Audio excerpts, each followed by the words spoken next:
자, 오늘은 시편 77편 말씀을 중심으로 해서 낙심이 되고 실망이 될 때 우리가 어떻게 기도해야 되는지 한번 생각해 보도록 하겠습니다.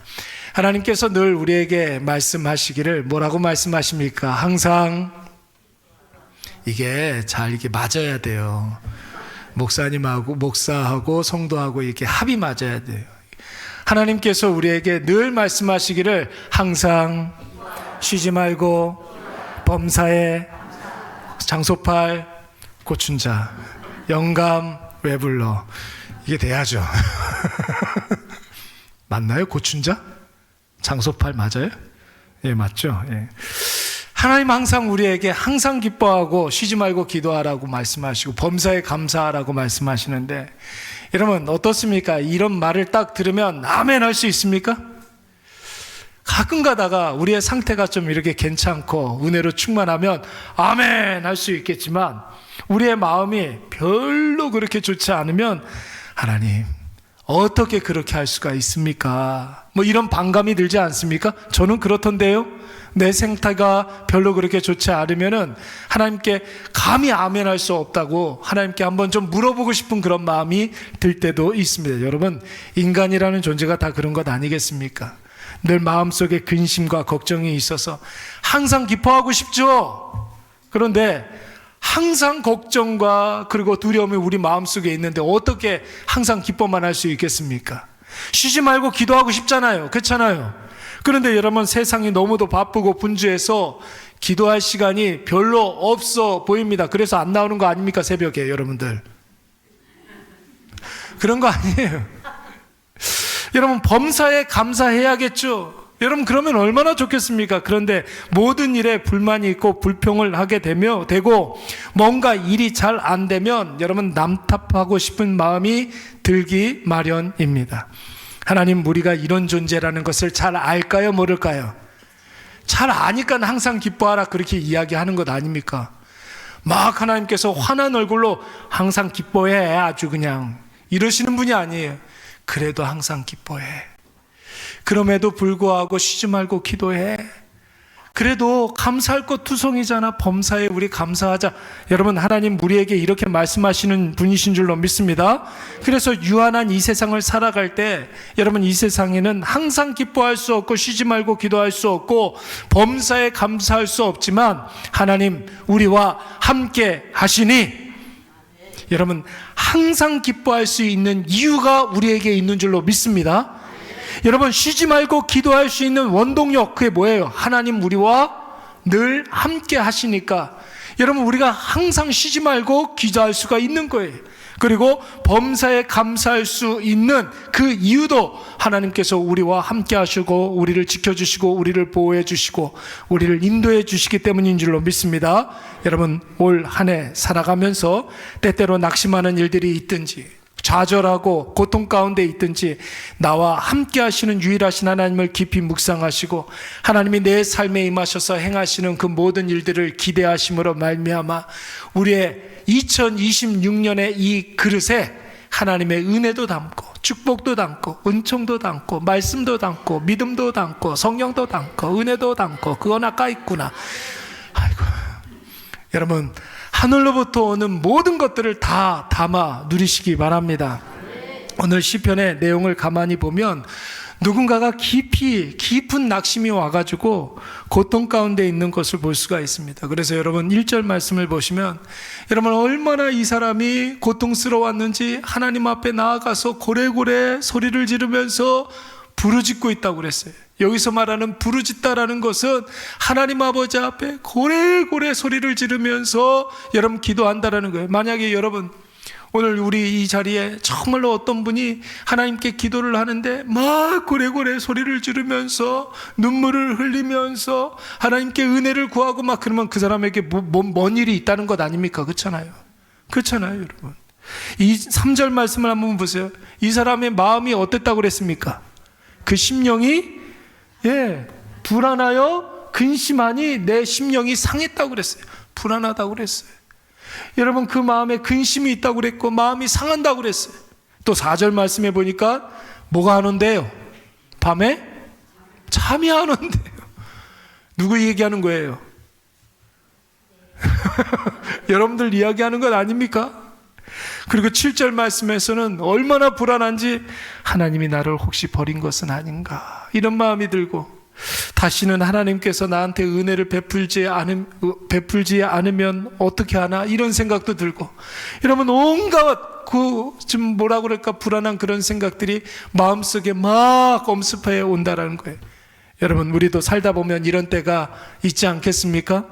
내 삶에 어떤 특별한 문제가 있어서 밤잠 못 자고 걱정과 근심 속에서 심령이 상할 때가도 있겠지만, 여러분 내 삶에 특별한 일이 없는데도 불구하고 괜히 마음속에 불안이 이렇게 쓱 올 때가 있습니까 없습니까?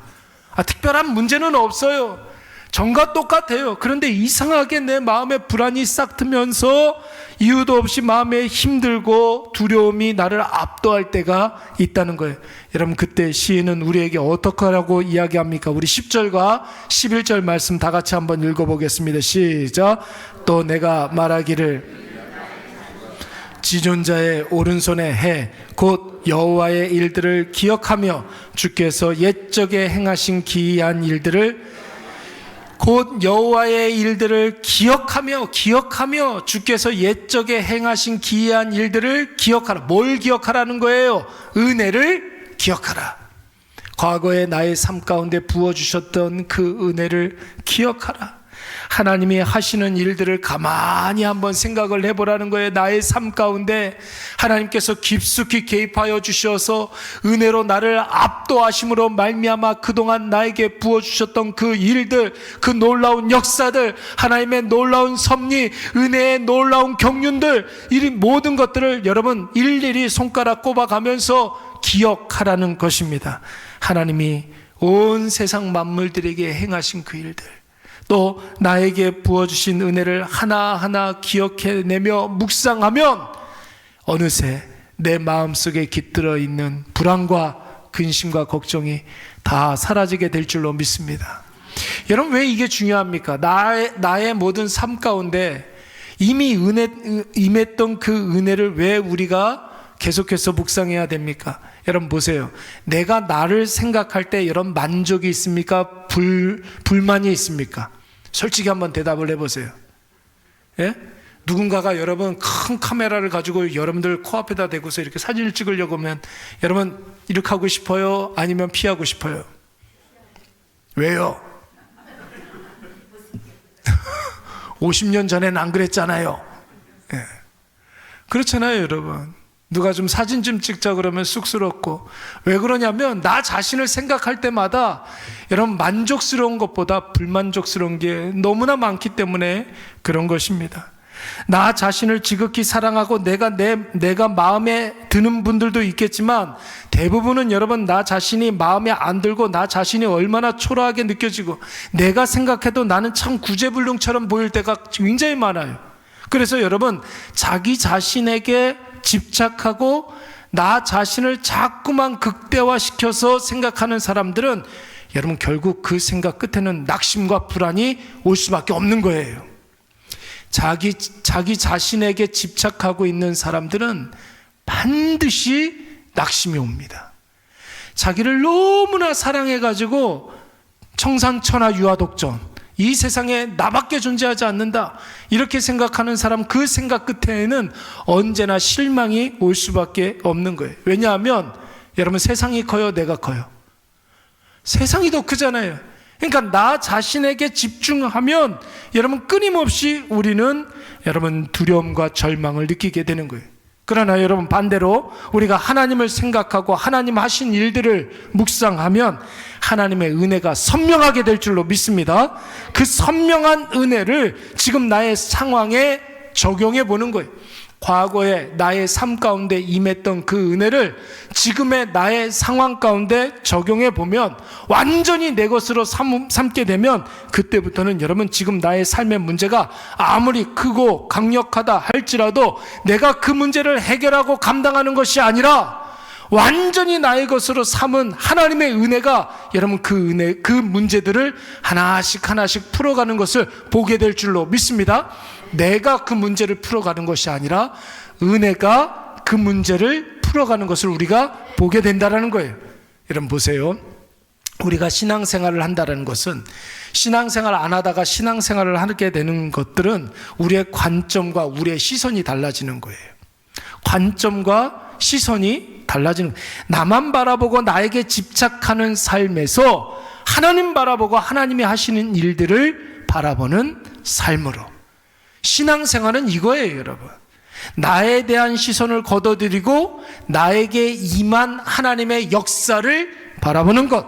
여러분, 그래서 여러분 오늘 우리가 읽었던 본문의 말씀 1절부터 9절까지 말씀을 보시면 시인의 관점이 어디에 있느냐면 나에게 있어요. 내가, 나의 연약함, 나의 현실, 나의 문제, 자꾸만 나에게 집착하다 보니까 낙심이 오고 불평이 오고 두려움이 오게 되었던 것입니다. 그런데 여러분, 우리가 읽었던 10절부터 20절까지의 말씀에서 보면 계속해서 반복되어서 나오는 단어 한 가지가 있습니다. 10절 말씀에 지존자. 여러분 성경 한번 찾아보세요. 제가 시간이 없어가지고 PPT를 못 만들었어요. 10절 말씀에 지존자, 11절 말씀에 보면 여호와의 일, 주께서 계속해서 하나님을 언급하고 있지 않습니까? 12절 말씀에서 뭐가 나와요? 주의 행사. 13절 말씀에서는 하나님이여 주의 도는 뭐 이렇게 이야기를 하고 있고, 14절 말씀에서는 주는 기이한 일을 행하시는 하나님. 여러분 매 구절마다 하나님, 주님 이런 말이 계속해서 나오고 있는 거죠. 오늘 시인의 관점이 지금 누구에게 있다는 겁니까? 뭐만 바라보고 있는 거예요? 하나님이 나에게 부어주시는 그 은혜만 바라보고 있는 거예요. 1절부터 9절까지의 말씀에서는 나만 바라보니까 낙심과 근심이 오는 거죠. 근데 하나님만 바라보니까 여러분 그의 모든 영혼이 완전히 새로워짐으로 말미암아 기쁨과 감사가 충만하게 되는 거예요. 여러분 다시 말해서 우리가 하나님께 집중하고 하나님 하시는 말씀에 관심을 갖고 하나님이 하시는 일을 기대하면 여러분 현실은 달라지지 않아요. 똑같이 고통스러워요. 걱정이 되고 불안합니다. 그러나 여러분 우리의 고백은 완전히 달라지게 될 줄로 믿습니다. 여러분 19절 말씀 우리 다 같이 한번 읽어볼까요? 19절 시작. 큰 물에 있었으나 주의 발자취를 알 수 있었나이다. 여러분 오늘 이 말씀 보면은 무슨 사건이 생각이 나요? 주의 길이 바다에 있었고 주의 고든 길이 큰 물 위에 있었으나, 이게 뭘 말하는 걸까요? 그렇죠. 홍해 바다를 여러분 마른 땅으로 건넌 그 사건을 지금 이야기하고 있는 거예요. 우리 눈에는 바다밖에 안 보이잖아요. 길이 없어 보이잖아요. 지금 여러분들의 현실이 그렇잖아요. 지금 여러분들이 걱정하고 있는 이유가 길이 안 보여서 그런 거 아닙니까? 근데 여러분 하나님 눈에는 길이 있습니까? 없습니까?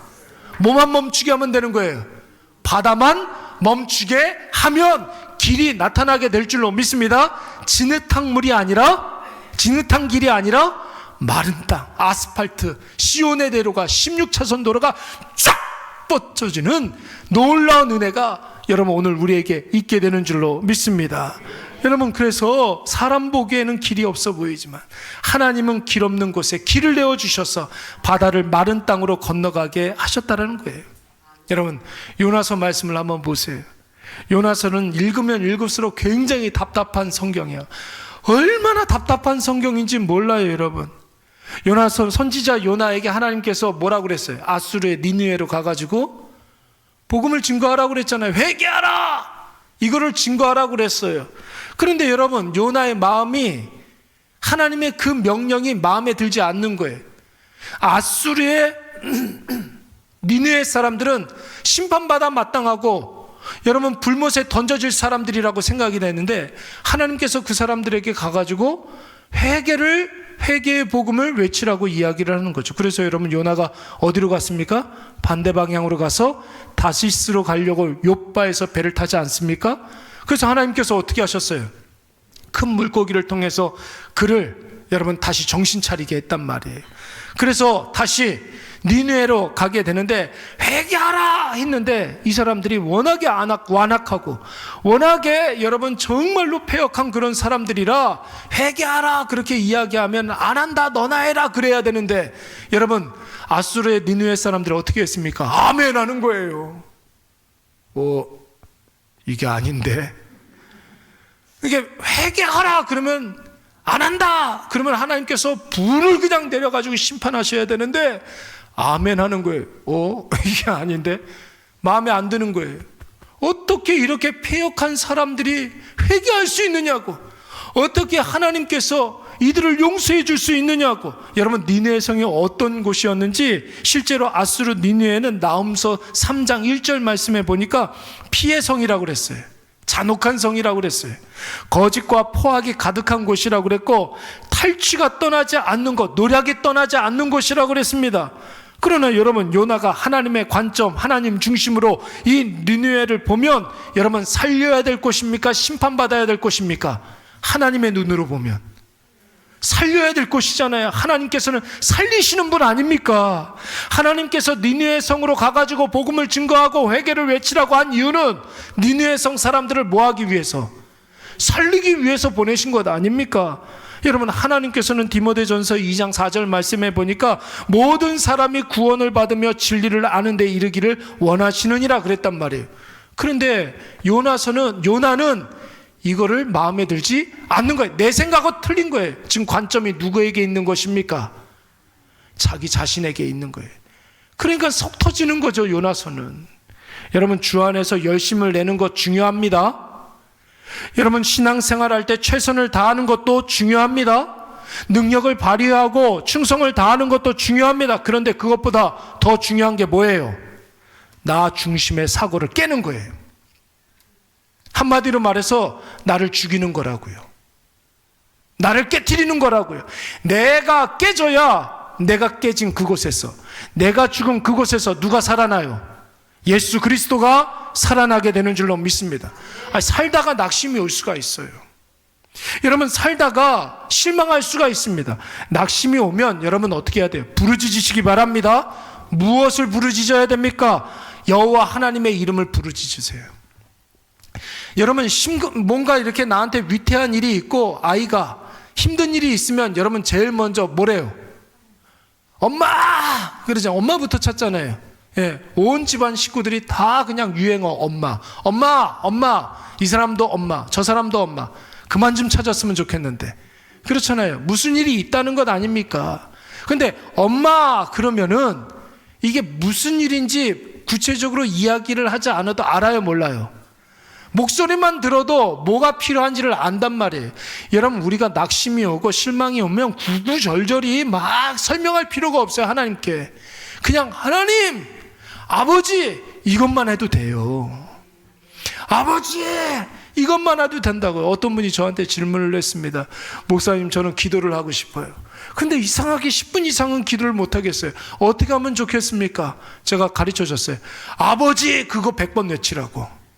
하나님, 아버지, 이거 100번만 외쳐도 여러분 30분 금방 갑니다. 근데 하나님께서 알아들을까요? 못 알아들을까요? 알아듣죠. 하나님께서는 아버지만 해도 하나님 다 알아들어요. 예, 구구절절히 이건 이렇고요, 저건 저렇고요, 우리가 다 설명하고 다 구하지 않아도 하나님께서 내가 필요한 것이 무엇인지를 잘 알고 있기 때문에 여러분, 하나님의 이름을 부르시기 바랍니다. 그러면 내가 깨지는 거예요. 내가 깨지면 관점과 시선이 달라지게 돼요. 안 보이는 것이 보이게 되고 감춰진 것이 보이게 될 줄로 믿습니다. 바다만 보이잖아요. 그런데 여러분, 그 바다 밑에는 뭐가 있어요? 하나님께서 내주시는 길이 있단 말이에요, 여러분. 아버지를 찾으세요, 여러분. 하나님을 부르세요. 제가 아는 어떤 목사님이 고난이 참 많으신 분이 있어요. 누가 보더라도 물질적인 고난, 건강의 힘듦, 뭐 가족의 역경, 설상가상의 문제, 사면초가의 문제들, 누가 보더라도 힘들어요. 제가 그분에게 어떻게 그렇게 사냐고, 얼마나 힘드냐고 제가 물어봤어요. 근데 그분 하는 말이 뭐냐면, 아니, 고 목사님, 나만큼 행복한 사람이 어디 있느냐고 그러는 거예요. 아니, 나만큼 무탈한 사람이 어디 있냐는 거예요.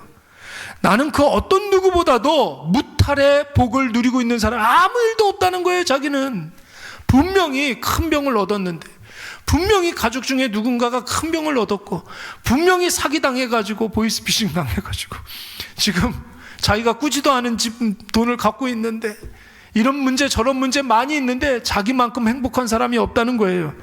그런 역경이 올 때마다 하나님께서 은혜로 이기게 해 주셨다는 거예요. 그러면 이분에게는 여러분 뭐가 남는 거예요?